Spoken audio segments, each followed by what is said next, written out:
On April 9, 1940, the German invasion of Denmark and Norway began.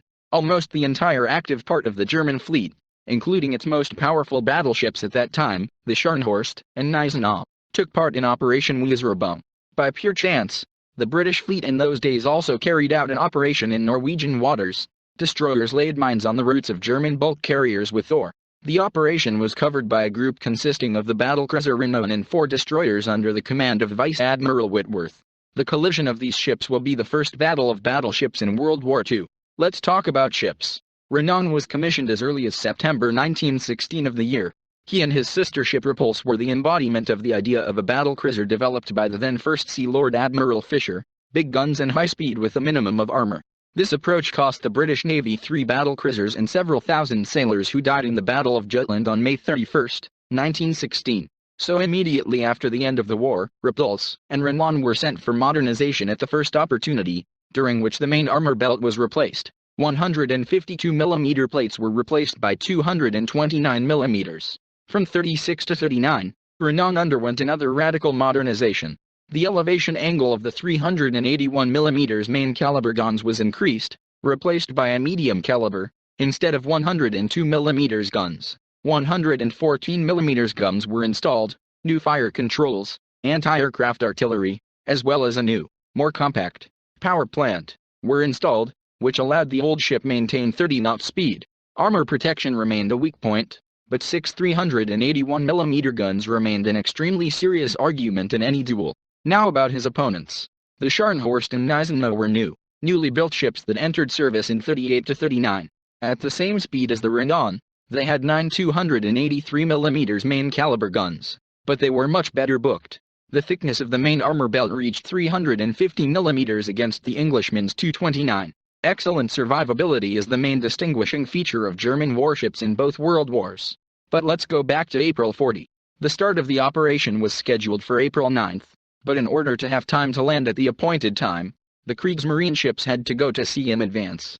The task of the Scharnhorst and GNEISENAU, flag of Admiral Lutyens, was to cover the destroyer flotilla with the landing force, the purpose of which was to capture Narvik. On the night of April 6 to 7, British aircraft discovered German ships, which were identified as battleships. The commander of the home fleet, Admiral Forbes, suggested that the Germans wanted to go to the Atlantic to intercept convoys. To prevent this, the main body of the British fleet left Scapa Flow and headed north. On the morning of April 7, the destroyer Glowworm from the RINAUN group separated from the main forces in order to find a sailor who had fallen overboard. Around 9 o'clock, the destroyer ran into a German formation heading for Trondheim, led by the heavy cruiser Admiral Hipper. After a short but valiant resistance, the British destroyer sank, but managed to transmit the course and speed of the German formation. It became clear that the target of the Germans was Norway itself. Whitworth on the RINAUN turned south to cover the approaches to Narvik. On April 8, a group of destroyers who had previously laid mines joined the battlecruiser. Thus, by the end of the day, RINAUN was already accompanied by 9 destroyers. The weather was rapidly deteriorating. On the morning of April 9, the wind speed was 50 mph, snow charges regularly flew in. Thus, in the upcoming battle, the destroyers fought more with the weather than with the enemy. At 3:37, the RINAUN's signalmen noticed on the brightening horizon the silhouette of a large ship moving in the opposite direction and periodically disappearing behind snow charges. Whitworth ordered an increase in speed from 12 knots to 20 knots and a combat alert. After some time, a second ship was discovered, which at first was mistaken for a Hipper-class heavy cruiser, but then it turned out that against the RINAUN all the linear forces of Germany, Scharnhorst and GNEISENAU, turning the ship on a parallel course, Whitworth began to catch up with the enemy from the stern, and at 4:05 he ordered the first salvo to be fired from a distance of 11,800 meters, which lay short by 200 to 250 meters. By this time, the GNEISENAU radar had noticed the approach of the enemy, but the Germans had problems identifying the target. 3 minutes after the start of the battle, Lutyens ordered to turn to the north and increase speed. On the RINAUN, the chief artilleryman ordered to concentrate the fire of the main caliber on the leading GNEISENAU, while the Scharnhorst got the harassing fire of the 114 mm guns of the auxiliary artillery. The British destroyers did not stand aside either. The fire of their 120 mm at some point gave the Germans the impression that another large ship was following the RINAUN, and it was finally identified. At 4:11 the Germans returned fire. After a couple of minutes, Lutyens realized that the British had no other large ships, except for the Rhineau, only destroyers. The Germans turned 20 degrees to the right, which allowed them to bring the main battery bow turrets into battle. The German battleships were greatly hampered by the weather. Since the bow towers were turned towards the stern, the hatches through which the spent cartridges were thrown out were turned towards the nose, burrowing into the wave. Water in large quantities penetrated into the bow tower, causing short circuits in the electrics. 5 minutes after the opening of fire, the German artillerymen scored 2 hits on the Rhineau, but fortunately for the British, the shells did not explode.